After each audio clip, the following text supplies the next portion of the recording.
injo yumba dieri mondo go Raila fine. What's wrong with that? Okay. Doge. Because man ko defamation, ni defam company doge. To jatend piny Kenya wacho ni maendi uchalo jo Azimio chalo joma diye kata winyo bade mondo mi obed piny. To ene moselande kaka jatend piny Kenya. Be ntiere gi adieri kanyo ni kaka jatend piny Kenya ntiere ratiro monego luw mondo mi ji obed piny owuo. To ok chunego nikech koro ene moselande to ene mosebet piny. You see, your men know gina ene Kenya ka oko belong to Raila, to oko belong to Ruto. Iwinjo. Gin represent wa. Jakom represent wa and symbol. The reality and Jakom wonok nyal sustain campaign gendi ka onge joma oluo bange. Joma do tiyo kode or joma believe in the cause.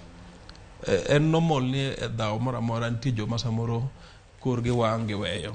Ineno a group ineno ka defect gendi sana sana joma banyo tich e serikal by the kata an ka dwaro tich very fast ingene gimo negative ka na anya Jakom ni chutu na ticket rango and all that and joma nyini bro landa ni ane corporation moro here and there ineno gi katimore wodi board moro Komolo cast Komolo it's very easy iwinjo the only difference is I believe a cause my rule of law.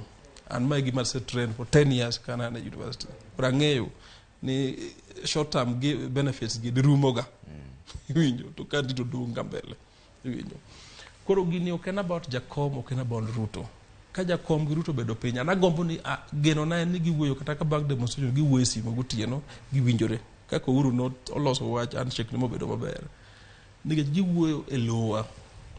Iwinjo kas wuok tich nyithindo kodhi sikul nyathina ok dhi nyathine ok dhi nyithindo machul nigi figi ok dhi mateni future me family os makethore iwinjo to gi wasimbu mondo gi wuo koro wuoyo ok en favor ok en gime go koko ni ane president an minister like walo wadwa gini it's not worth it at the end of the day kas social fabric mar society kethore iwinjo and asekuno gi all of them iwinjo joma nyalo wuoyo go and remember kata wa bunge mancho defect a good number of them get joma luoro seriously okada lungo nyigi ga iwinjo but ang'eyo for a fact ni ka social fabric mar Kenya ok work jok dhi tich iwinjo jok nwang tich nikech ka jok dhi tich tije be chako bedo maonge investors chako ringo to gibro bedo blamed jok ma professor Jenage ne lecturer na ngeno ngama ber as a person gibro bedo blamed joma do defect joma ko defect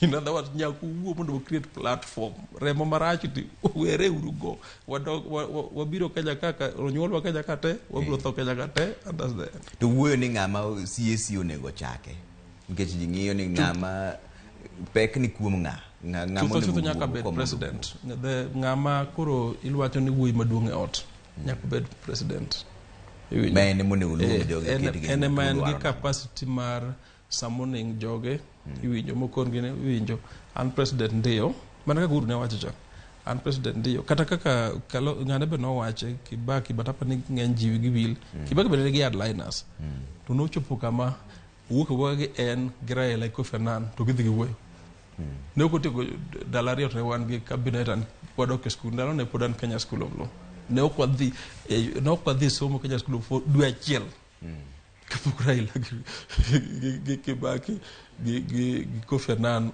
landulis malongo in fact lande ito okotio kandala rio to Raila gi men piny o the holiday Mombasa wan kuro wachako resume school iwinjo kuro gigi wasada Kenya ka minge enough to know ni kata gigo mako bra to jidhi wuoyo so the earlier the better yes kage chako demonstrate ndala ariyo iwinjo and of course abro biro ka bro analyze ni law and abro ngiyo but remember nyithinda to ni out yes and onge yo ma adhi tamana nyithindo ko school nikech Ruto kata Raila yeah iwinjo to jatend future na en owuon osewuoyo mo wacho ni ok obitimo gimoro amora ma donge